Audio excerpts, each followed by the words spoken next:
Alongside yours truly, as a campaign lead for the Back of Now, we will be joined by Jenny Ann Magwad, the Executive Director of Positive Youth Development Network. At the same time, Riza Duro, the National Coordinator of the Philippines Smoke-Free Movement. And Attorney Sofia Monica San Luis, the Executive Director of Imagine Law. May we call on the members of the panel to join us here for the press con. And then for the members of our press, Ace here will be going around to take on questions. At the same time, for our online viewers, you can also send your questions. You can message the page or comment your questions as well. Later on, if we have more time, we can also take on those questions. Thank you so much.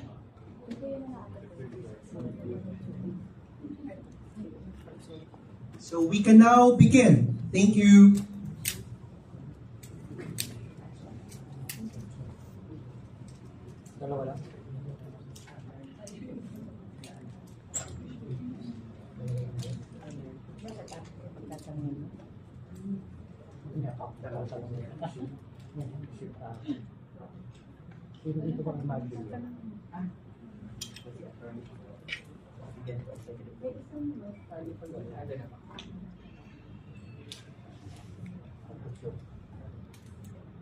Photo op muna. Photo op daw. Photo op. Photo op.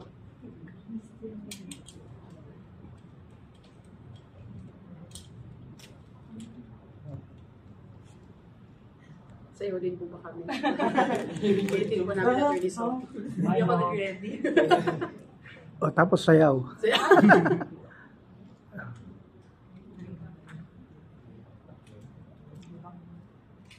Yung video naman. Ay, sige na po.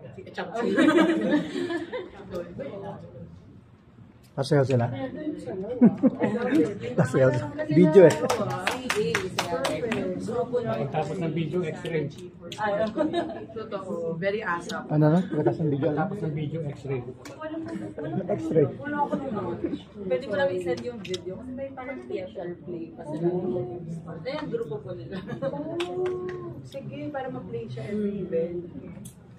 Ay, catchy ng song. Hello po. Sound check. Sound check. Habang nag-craft pa ng mga questions ang ating mga kasamahan sa press, meron po kami nakuwang questions mula po sa ating online world. So, ang tanong po ay, what inspired you po to develop the Youth Manifesto? This is addressed po kay Sir Von o kaya naman po kay Ma'am Jen. Okay, sige.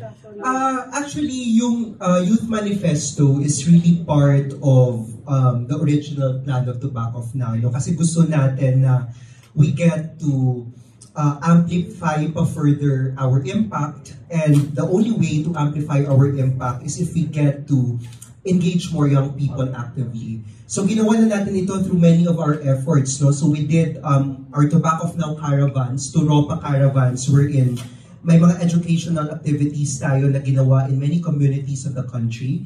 We onboarded our community patrollers. So kasama kanina sila Ira, Bella, and Dan.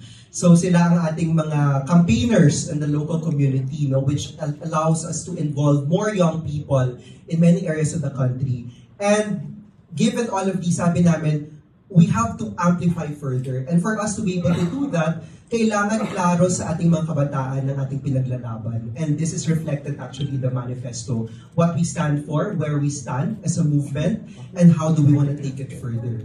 Also, yung ating manifesto is our prelude to strengthening yung ating policy advocacy efforts and lobbying efforts in collaboration, of course, with the many groups in the tobacco control space. Para ito yung parang magsisilbing boses talaga ng kabataan. This is where the youth stands. And as we lobby for improvement in policies, improvement in the implementation of existing laws and regulations, alam natin na ito yung ating anchor.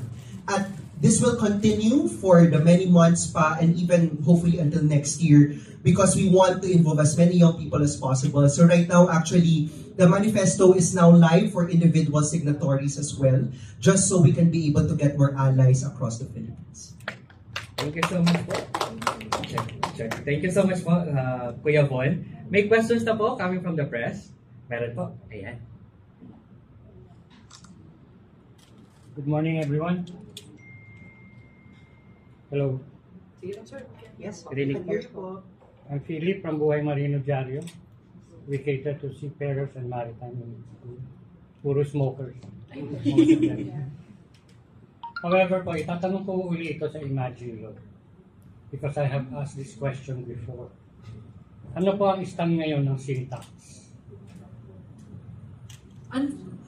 Unfortunately, wala masyadong sumusuporta sa pagtaas ng sin taxes pagdating sa sigarilyo and e-cigarettes sa Congress, sa House of Representatives. Malaking parte nun is because malaki ang impluensya ng Northern Tobacco Alliance in Congress right now. Of course, short lobby. yes, of course, we know that the president comes from the tobacco region of the Philippines. And we have seen in the past 3 years of the president's term that they have favored the tobacco industry more than ever before. And I think this has been reflected in the data. For example, just in the last 3 years, based on the 2023 National Nutrition Survey, there has been a significant, statistically significant increase in the number of current smokers across the board, both for the youth and also for the adults. But what is more frightening, I think, is that there was an increase in the current smokers among the youth, double, from 2.3% to 4.8%. By youth, I mean adolescents, 10 to 19 years old. 2.3% to 4.8%.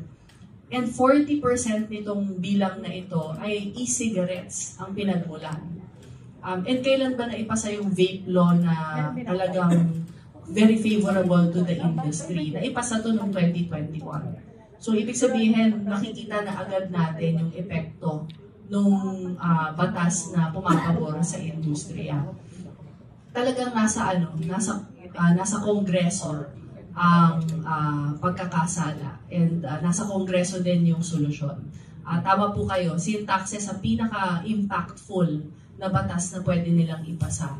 Lalo na ngayon na kinakaharap natin ang napakalaking fiscal deficit, in part dahil sa kalokohan ng Kongreso sa budget, but also in part because madami talagang pinaglalaban ng mga proyekto ang gobyerno na kailangan ding pondohan.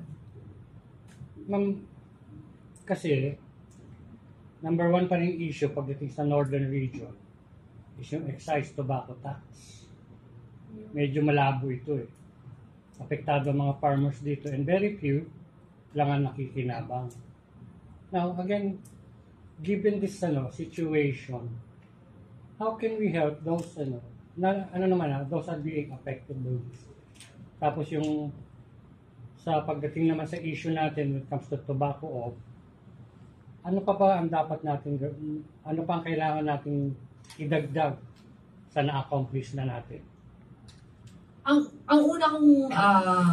una natin dapat titingnan dyan ay ang National Tobacco Administration. May porsyento ng sin taxes na napupunta sa NTA na dapat nagpapatupad ng programa para tulungan yung mga farmers natin na mag-transition sa ibang forms of livelihood or ibang mga produkto na hindi lang tobacco.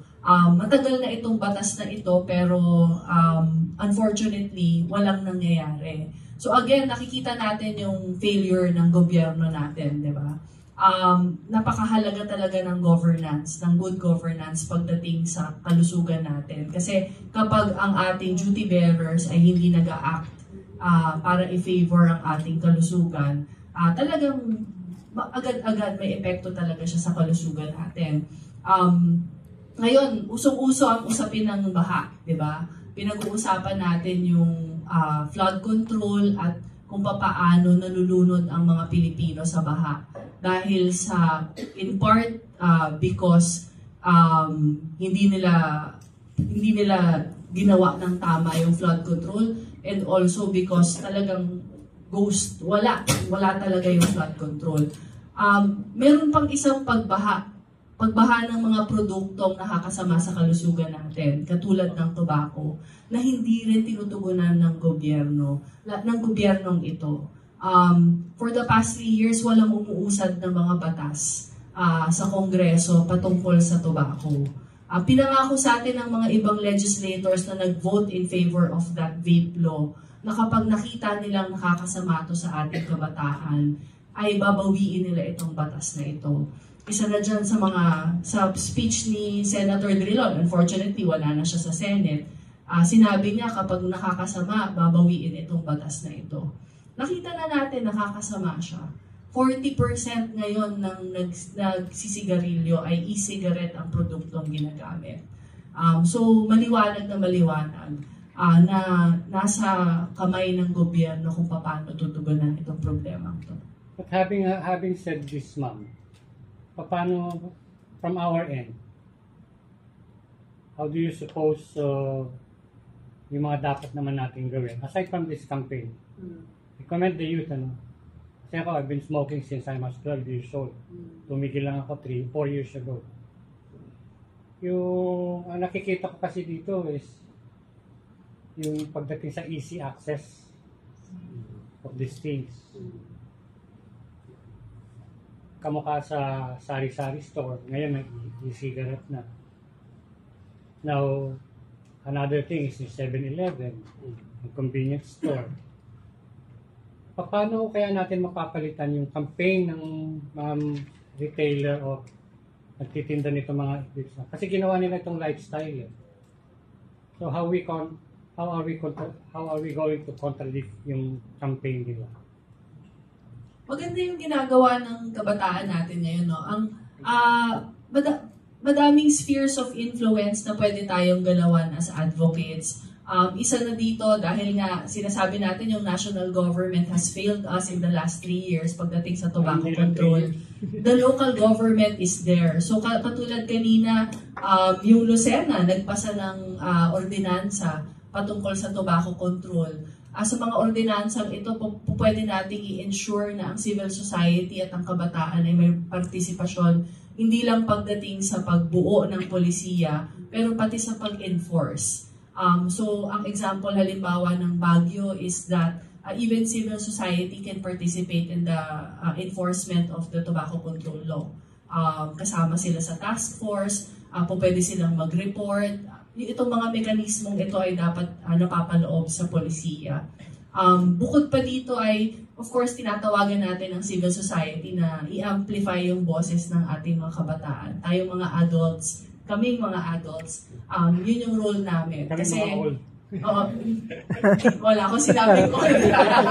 Wala akong sinabi.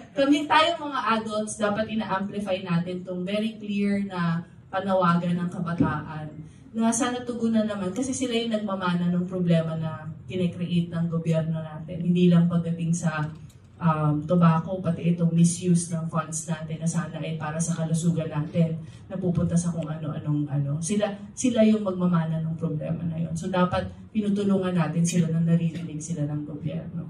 Kasi for so many years, hindi lang naman 3 years ago, our government had been failing us in terms of their performance. Yeah. Ganun nakatagal. I hope I'm still alive, pakita ko yung changes. Thank you. Maraming salamat po. Sunod naman po, uupo muna tayo ng tanong mula sa online world bago rin po sa ating mga sa press po. Katanungan po ay para kay Ma'am Riza.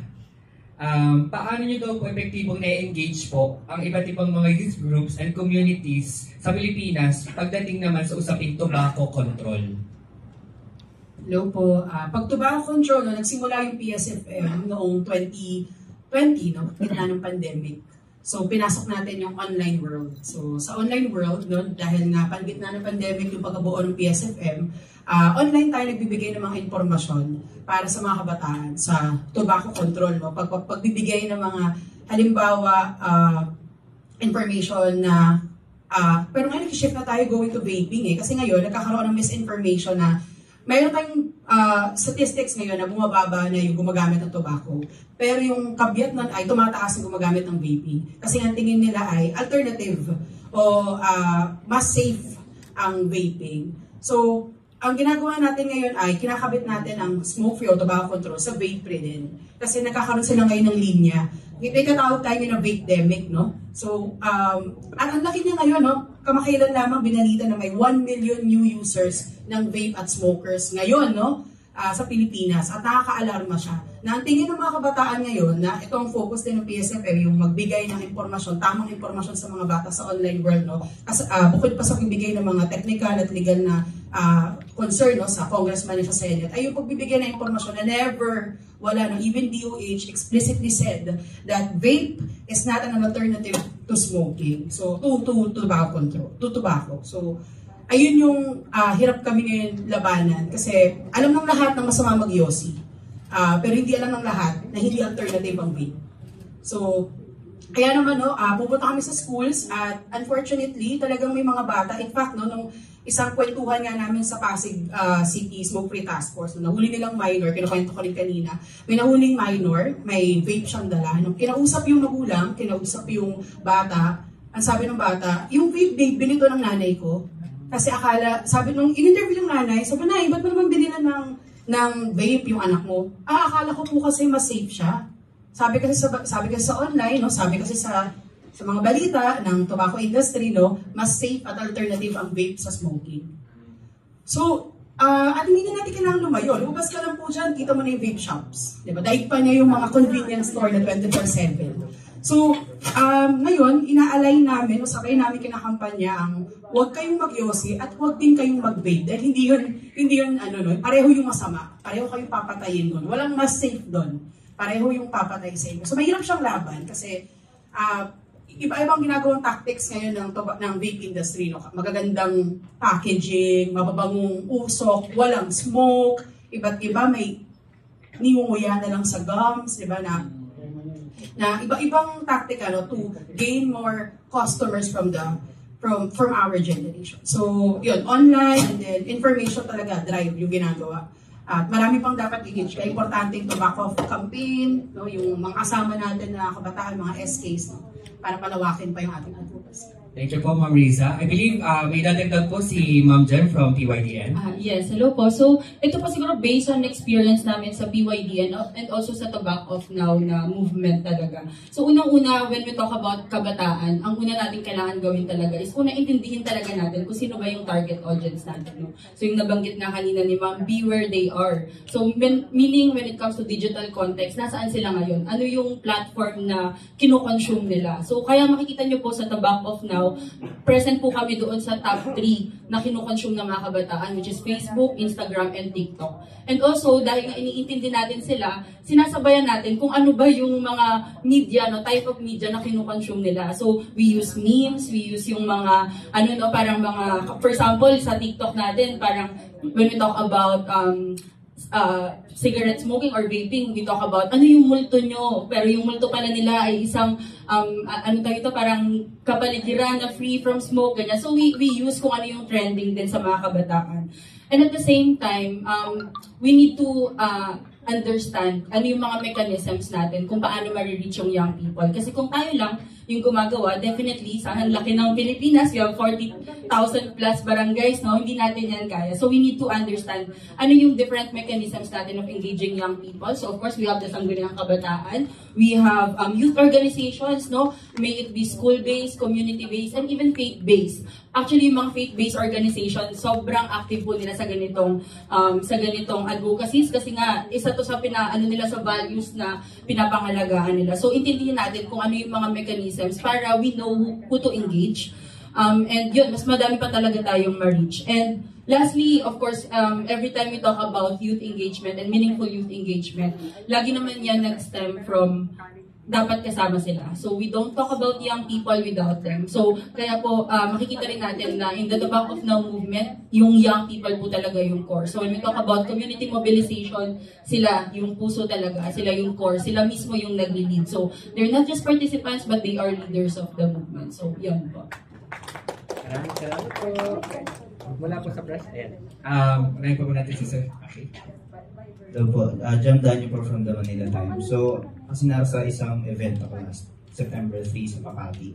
And there were advocates, foreign advocates there na nag-advocate ng harm reduction, tobacco harm reduction. And some, alam nyo,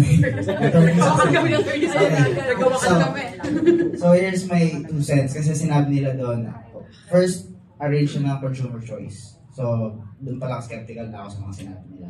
So, yeah. Tapos, ang ina-advocate nila is that harm reduction is actually an FCTC, Article 1 of World Health Organization. So, parang sinasabi nila, hindi yun na ma-manifest. Actually, in Islam nga nila ang World Health Organization regarding that. Kasi hindi daw talaga na-regulate yung yung production ng tobacco na kumbaga ang pinapropose nila is it's better to have the alternative rather than going cold turkey, if you know what I mean. So parang ang tanong ko doon, how does the tobacco movement and their perspective meet halfway? Kasi sila parang ang perspective nila is about the long time smokers, yung adult ones. Kaya natin sabihin mo tatanda. Yari daw, sir. And sa tobacco naman is the youth side. You want to prevent it from happening again. So, paano kayo mag-meet halfway? Ano yung plans? And, syempre may sasagot muna si attorney. Ako muna yung sasagot. So, una, intindihin natin sino yung nagtutulak ng tobacco harm reduction. Karamihan sa kanila ay pinupondohan ng industriya mismo. Merong pagsusuri dyan ang Bath University sa kung sino-sino yung mga pinupondohan ng industriya. And itong mga players na to ay funded by them. So, balik tayo sa usapin ng flood control kasi ito yung pinakauso ngayon, di ba? Imagine niyo kung yung sila Engineer Bryce ang pasusulatin natin ng batas tungkol sa kung paano pipigilan ng korupsyon. Magtitiwala ba kayo? Magtitiwala ba tayo? Hindi, di ba? So bakit natin pagkakatiwalaan yung industriya na siyang nagpe-pedal ng produktong nakamamatay na sila rin ang magre-regulate ng sarili nila para pigilan ang pagkamatay ng tao? Bakit tayo magtitiwala? Pangalawa, ano ba yung sinasabi sa atin ng data? Ang sinasabi sa atin ng data, ngayon, 40% ang itinaas ng sa lahat ng nagsisigarilyong kabataan ngayon, 40% gumagamit ng e-cigarettes mula 7.5% noong 2021. So ang laki nung in-increase, ano? Pero pagdating sa adult, ang in-increase lang from 1.27% to 8.9%. So, sino talaga ang nagiging epektado? Yung mga adult ba na nagtatry na tumigil sa paninigarilyo? Or yung mga kabataan na never sana nalulong sa addiction ng nicotine? Kabataan ang tinatamaan. Bakit? Kasi, pag tinignan natin ang datos, more than 90% ng nagsisimulang magsigarilyo ay nagsisimula habang sila ay below 21 years old. 95% nagsisimula before sila maging 25 years old. Ano ibig sabihin? 5% lang ang magsisimula kapag adult na sila. Diba? 5% lang ang adults na makikinabang dyan sa sinasabi nilang harm reduction. So, problema to ng kabataan. Hindi ito problema ng mga adults na nagtatry na. Hindi natin sinasabing wag natin sila tulungan na tumigil. Ano yung halfway point? Ang halfway point ay dumaan sila sa masusing pagsusuri kung totoo bang makakatulong as a harm reduction, as a cessation tool, ang e-cigarettes at ang kanilang heated tobacco products. Dapat dumadaan ito sa clinical trials katulad ng pinagdaanan ng mga nicotine patches and other nicotine replacement therapies. Pero bakit nila iniiwasan yon? Bakit ayaw nilang dumaan sa clinical trials? Bakit? Kasi hindi nila merkado ang mga adults na sa ngayon ay naninigarilyo. Bakit? Mamamatay sila eh. Ang gusto nila ay panibagong mga merkado. And that is the youth. Endless ang supply nila ng market pagdating sa youth. Kaya sila talaga ang target ng industriya. So, anong panawagan natin? Kung totoo sila na gusto nilang ang tobacco harm reduction, hingiin muna nila sa industriyang nagpupondo sa kanila na huwag magbenta ng sigarilyo. Doon tayo, yun ang simula. Pagka nagawa nila yun, tsaka tayo mag-usap ulit. Can I add lang din po dun, no? So, kasi ito talaga yung isa sa parang main point na lagi namin dinidiscuss sa tobacco, no? Kasi agree po tayo kay Atty. Sofia, no, na talagang ito yung main concern ng young people ngayon. It's not even the traditional cigarettes kasi ito na yung kinoconsume nila. So, some points lang po when it comes to harm reduction na lagi nating pinapaintindi sa mga kabataan. Una, nasabi na po ni Atty. Sofia, it's just the same industry.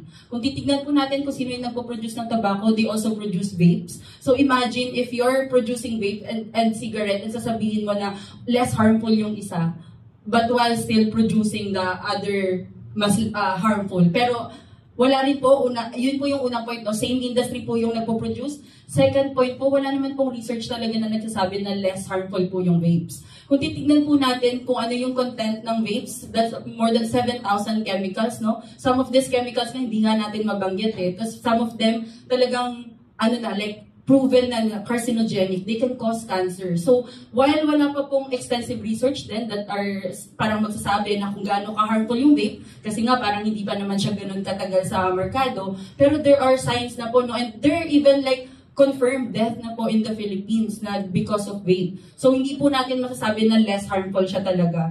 And third, and siguro ito yung gusto namin laging sabihin na sa mga kabataan na paano natin sasabihin na it's a less harmful or parang harm reduction or a safe alternative when in fact for young people, ito po yung introduction nila to nicotine addiction. Never silang gumamit ng traditional na cigarette, no? Vape na yung una nilang na-try. So, yeah, so hindi talaga natin masasabi na harm reduction siya. And also, based po ito sa sa pakikipag-usap namin sa komunidad, no, sa mga nag-try na sabi nila, dahil nga narinig namin na yung vape, effective way yan pag gusto mong mag-stop. Pero lahat po ng nakausap namin, wala pong nagsabi na natulungan silang mag-stop ng vape. Actually, ang nangyari na addict sila sa both. So, again, wala pong research, wala rin pong makakapagsabi na totoo yung mga statement na to, na less harmful and also good alternative or nakaka-reduce ng harm yung vapes. Diba? Ako, dagdag ko lang, no? Ang tanong ay, paano kami mag-meet halfway? Hindi nga kami nag-meet halfway, lugi tayong kabataan. Yes. Parang, talo nga kami dito, saan nakakita ng vape law, pero hindi, pwede pa rin yung mga 16,000 to 36,000 yung flavors. Pwede pa din. Diba? Parang ang gusto natin, 25 itaas. So, binaba ng 80. 21 na nga yung gitna namin, hindi pa ma-approve. Diba? Parang, ay, galit talaga ako. Gagalit ako eh.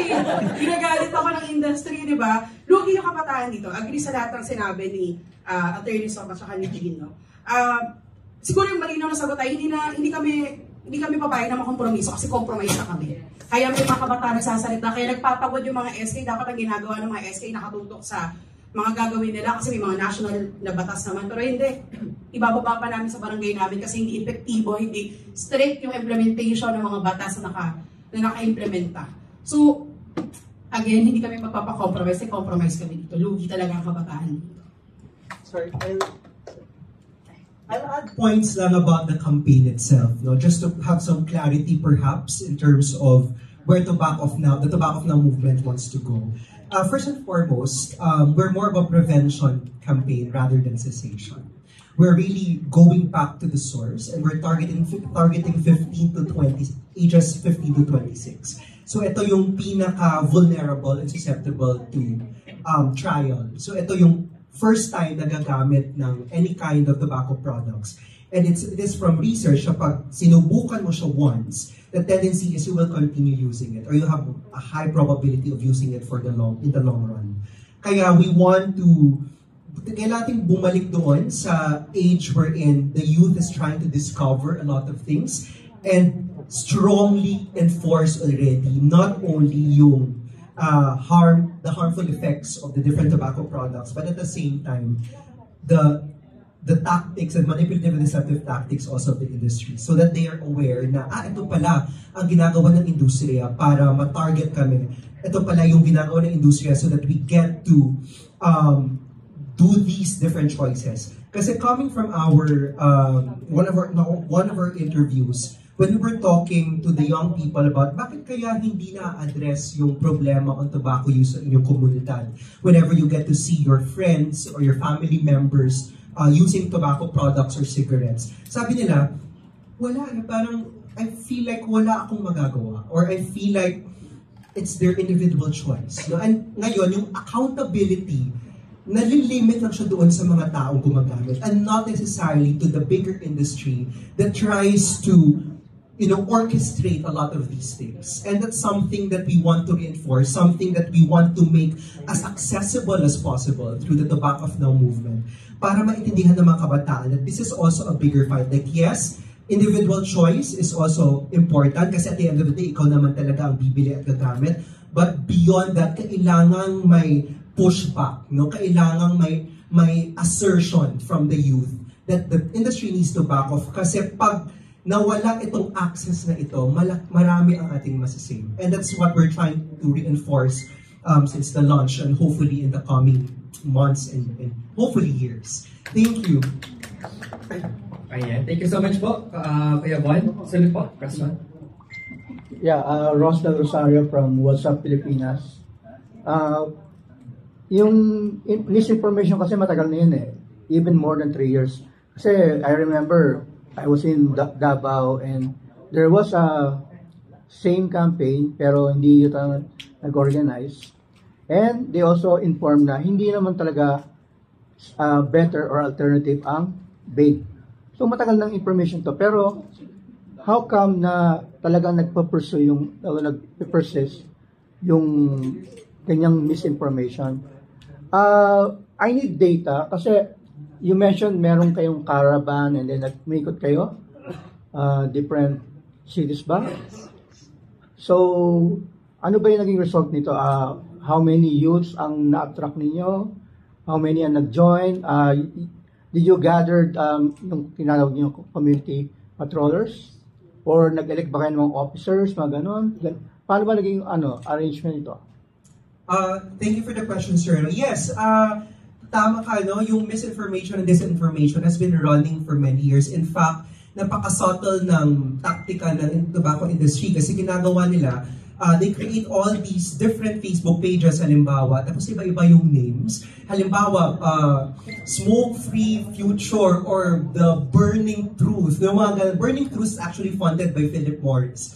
But nandun siya, they kept on educating people lang about the benefits of, smoke-free alternative. So, marami ito, no? And etong mga to, kasi hindi nakalagay doon yung brand name, pwede silang mag-run ng ads. So, nagagawa nila ng paraan to go around the existing regulations. From our end naman, sir, no? So we launched in June, and we have done several activities already, both online and offline.